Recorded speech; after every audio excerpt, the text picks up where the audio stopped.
Part 1. You will hear a conversation about a language course. First, you have some time to look at questions 1 to 5.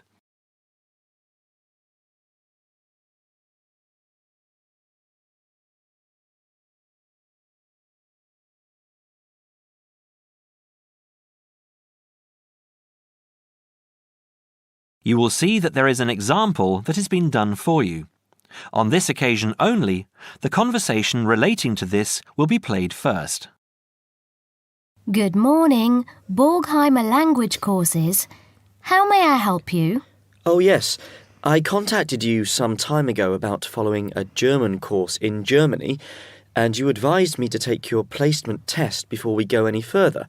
Well, I've done that now, so I'd like to go ahead with booking the course for this summer, if that's possible. Certainly, sir. You said you took the placement test. What was the result? I was placed at the O3 level. O3. Right. That's lower intermediate. Fine, Mr. The answer is Level 3 or Lower Intermediate, so the course level has been filled in for you. Now we shall begin. You should answer the questions as you listen, because you will not hear the recording a second time. Listen carefully and answer questions 1 to 5. Petterson. John Petterson. Could you spell that for me, please, Mr. Petterson? P-E-T-T-E-R-S-S-O-N.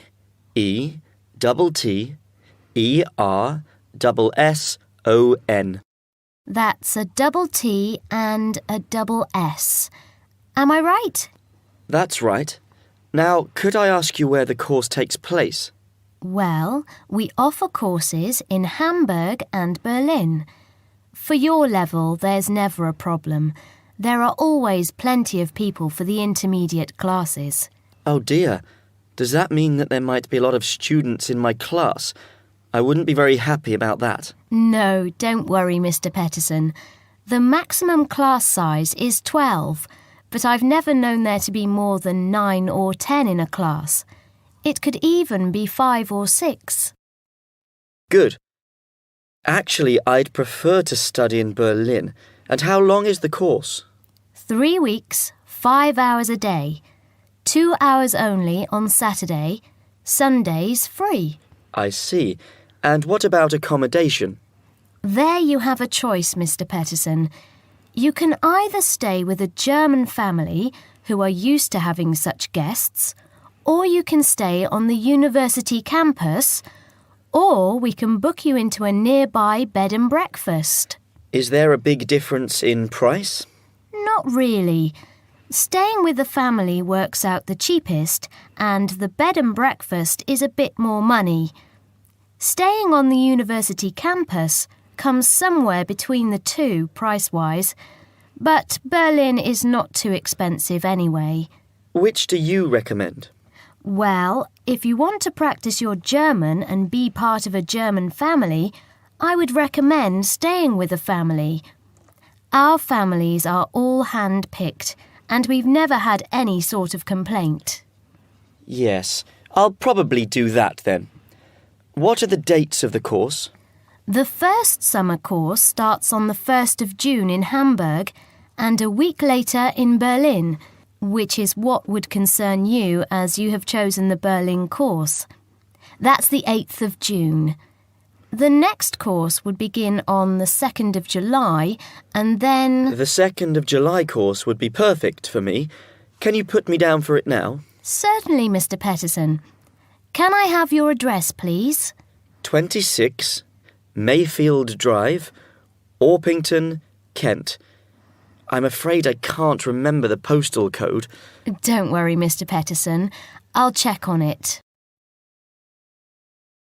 Before you hear the rest of the conversation, you have some time to look at questions 6 to 10.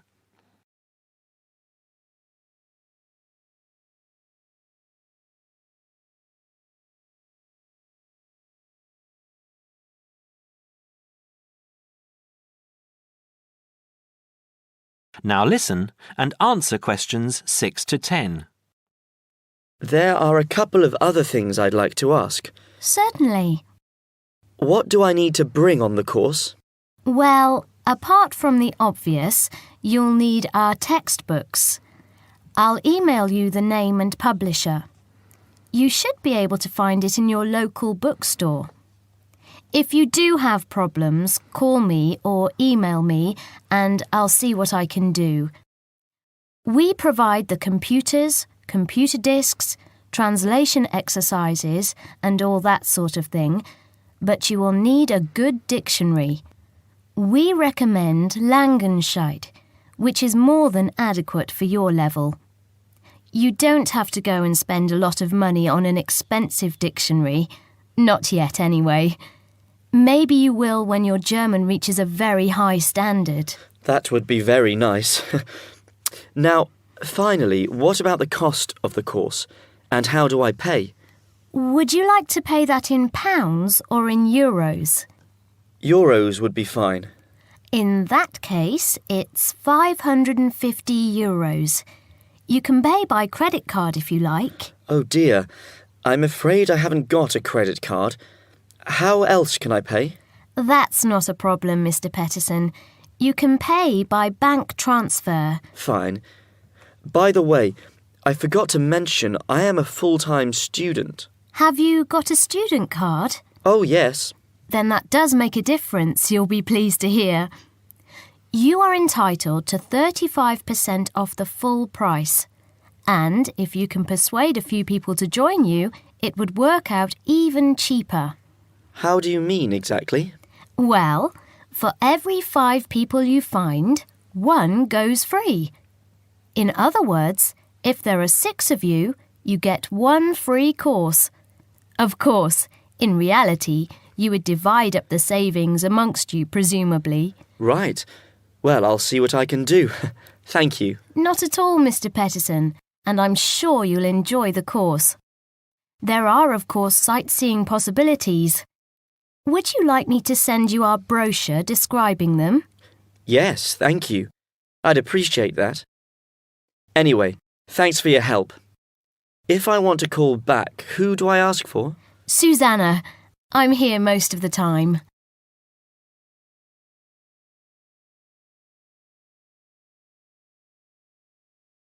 That is the end of part 1. You now have half a minute to check your answers.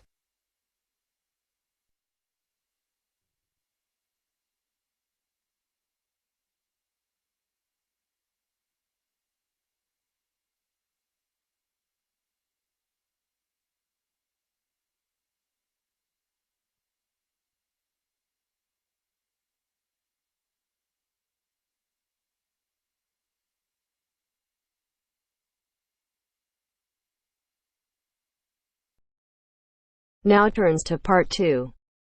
Part 2. You will hear a member of the local council describing plans to redevelop part of the seafront of a coastal town. First, you have some time to look at questions 11 to 15.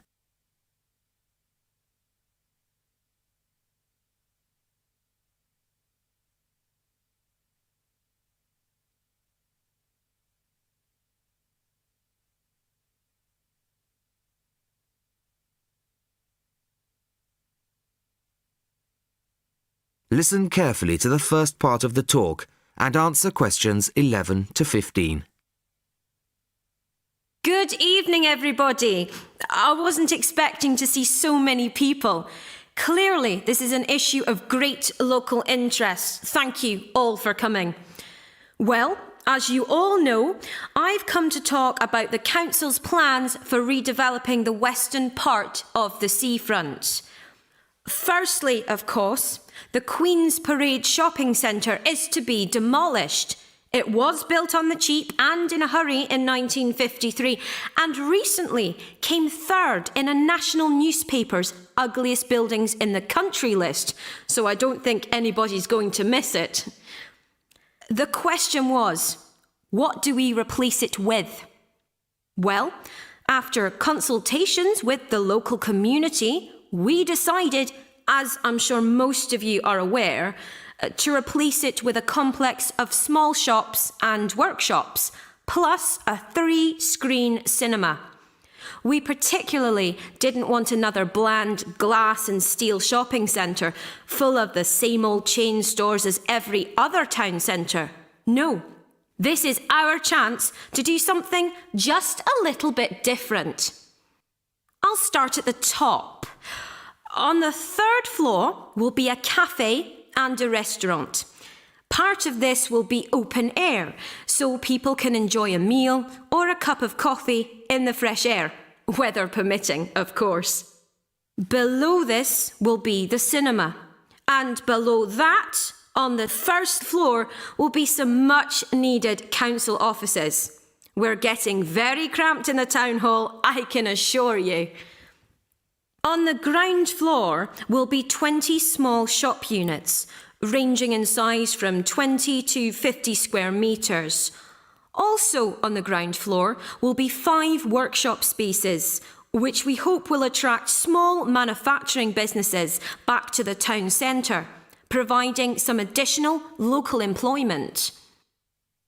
Underneath the centre will be an underground car park. Not a great big car park like in the present centre. Our aim is that most visitors to the centre will come on foot or by bus. In fact, the car park will be restricted to people working in the centre and disabled visitors. Then, and perhaps this is the most exciting part of the project, the beach in front of the new complex is going to be completely transformed. We're going to extend the beach. Yes, extend it. 10,000 tonnes of sand is going to be brought in to make it into a proper beach, instead of the dirty little strip of sand it is now. As well as being for the enjoyment of local people, we're hoping that a decent beach will attract more visitors to the town, and that has to be good for local businesses. Before you hear the rest of the talk, you have some time to look at questions 16 to 20.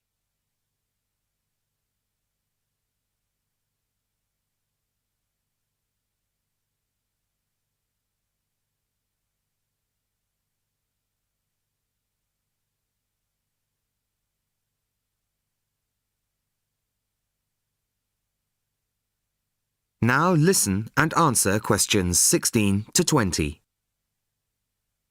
Now I must emphasise that these plans have not yet been finalised. That's what this meeting is about. Of course, it's vital with a project like this that we have the support of local people. After all, we work for you and it's your money that's paying for it.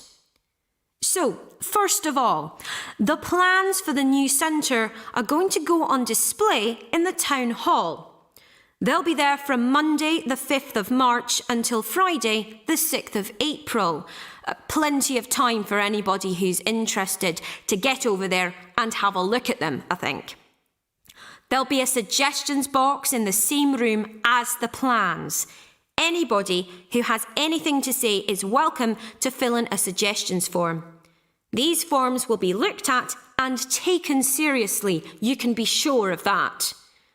Then on Tuesday, April the 10th, there'll be another public meeting much like this one, and in this same place. It'll start at 7 o'clock, and there'll be a chance for local residents to address the council. We'll also report back to you on the results gathered in the suggestions box. Anyway, I'd now like to hand you over to my colleague, my fellow councillor. That is the end of part 2. You now have half a minute to check your answers.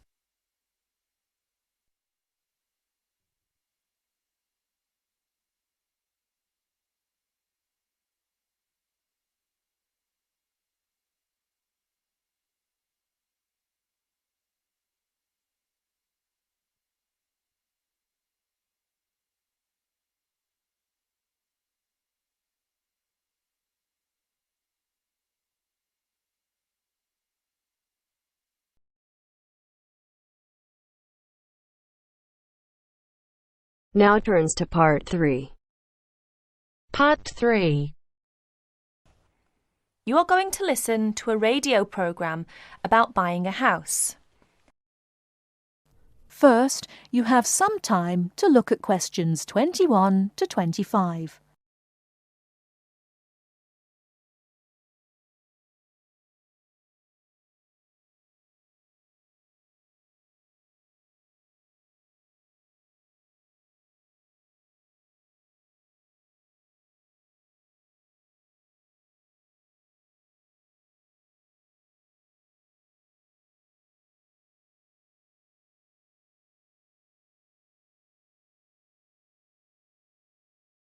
Now, listen carefully and answer questions 21 to 25.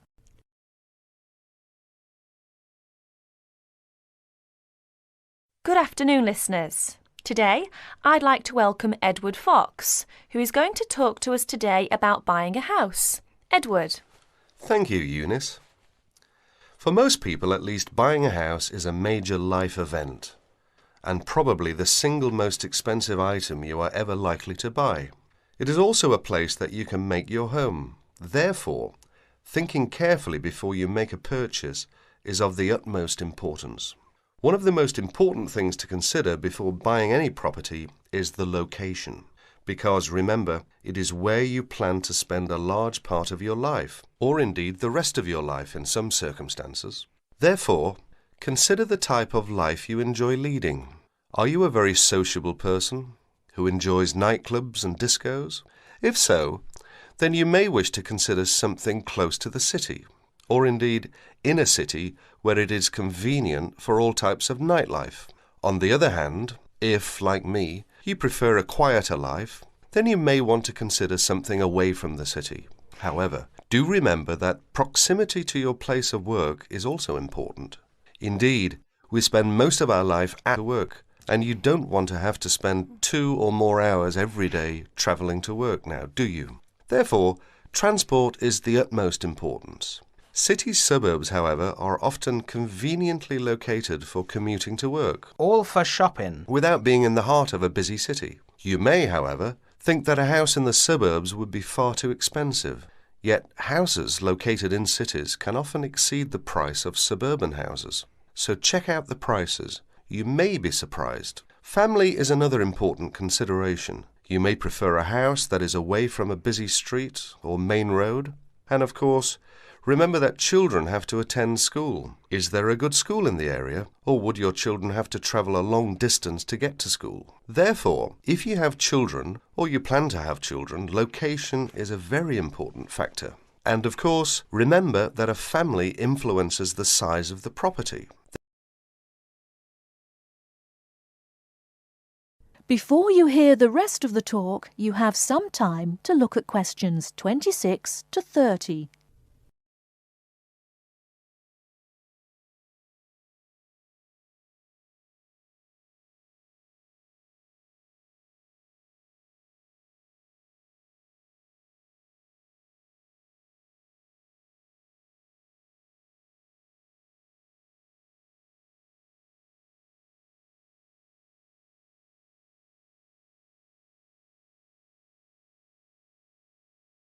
Now listen and answer questions 26 to 30. And of course, remember that a family influences the size of the property. There are, of course, various types of houses.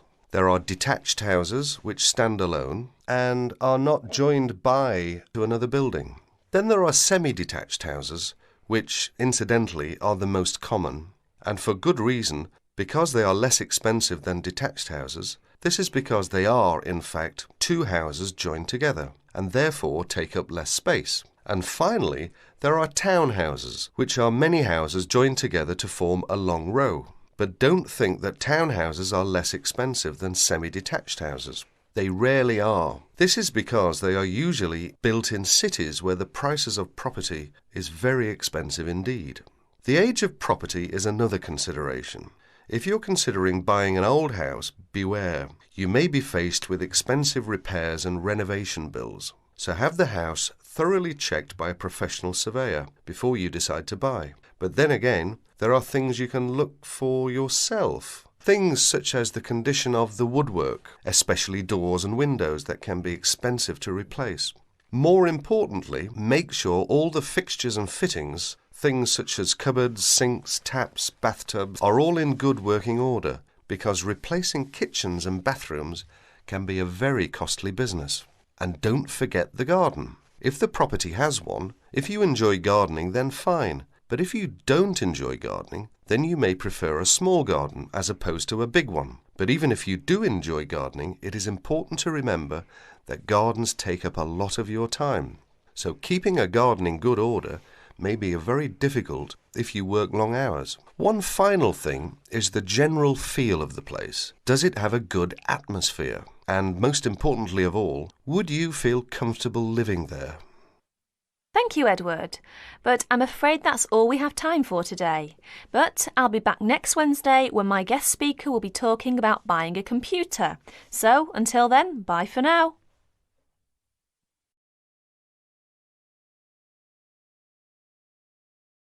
That is the end of part 3. You now have half a minute to check your answers.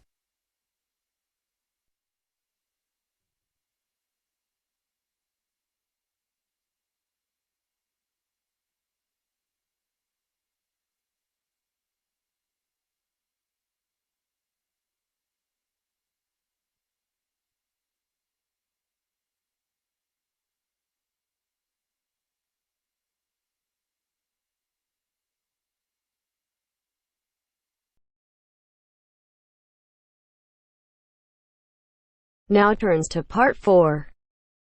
Part 4. You'll hear a lecturer talking to students about sport in Ireland. First, you have some time to look at questions 31 to 33.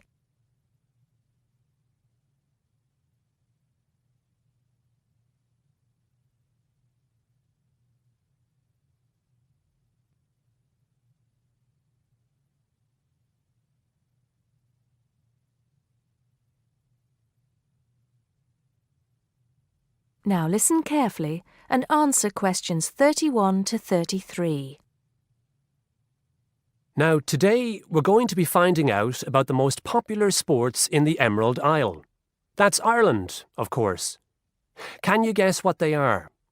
Well, there are these two lesser-played games, a form of rounders and Gaelic handball.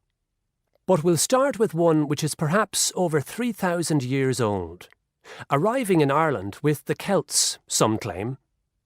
That may be a slight exaggeration, but I consider it to be the fastest field game in the world, and it goes by the name of hurling. Well, that's what it's known as in the English-speaking world anyway. So, what do you have to do? You've got 15 players on a team, one of them the goalkeeper. Each one has a stick called a hurley. Here you are. I've brought mine along. Had it since I was at school. This is what it looks like, and basically you have to get this ball, called a sliotar, that's S-L-I-O-T-A-R, so it's not spelt the way it's pronounced. You hit it into the net for 3 points, or you can hit it over the net for 1 point. The goal looks like the letter H, with the net under the crossbar. The goalie has a bigger stick than the others to help keep the ball out. You can also catch the sliotar and run with it for 4 steps maximum, or bounce it on your stick. Is that clear to you all? I'll be showing you a video a bit later, so you can see what a game actually looks like.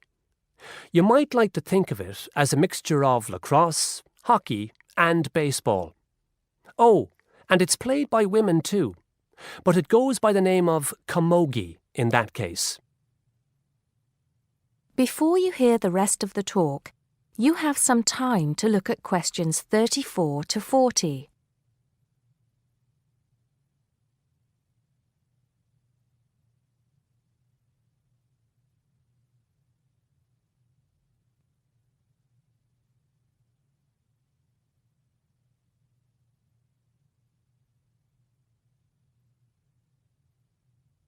Now listen and answer questions 34 to 40. I'll give you a bit of the history, shall I now?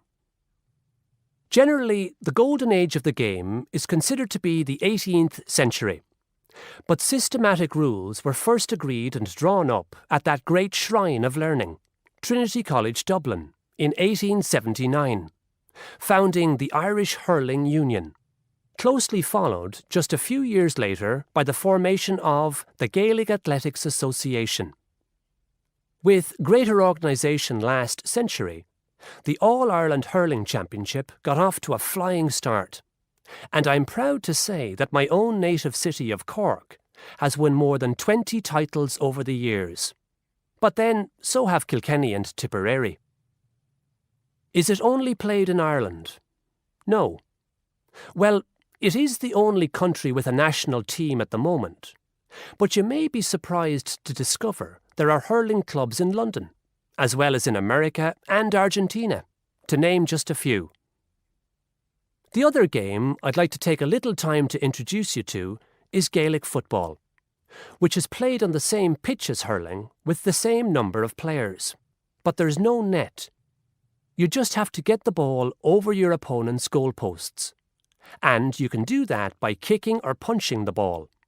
However, you're not supposed to do that to the players, I might add. Imagine it as a combination of soccer and basketball. But in my opinion, it's a more exciting spectacle than either of those. Excuse my bias, if you will. It's also very popular with women. In fact, there are more women's teams than for any other sport. Whether despite or because of the physical contact involved, I wouldn't like to say. They do play a shorter game, 60 minutes, rather than the men's 70. So, let's have a look. If we can have the lights down, I'll see if I can get this technology to work.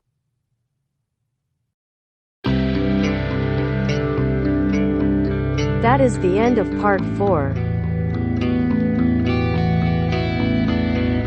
You now have half a minute to check your answers.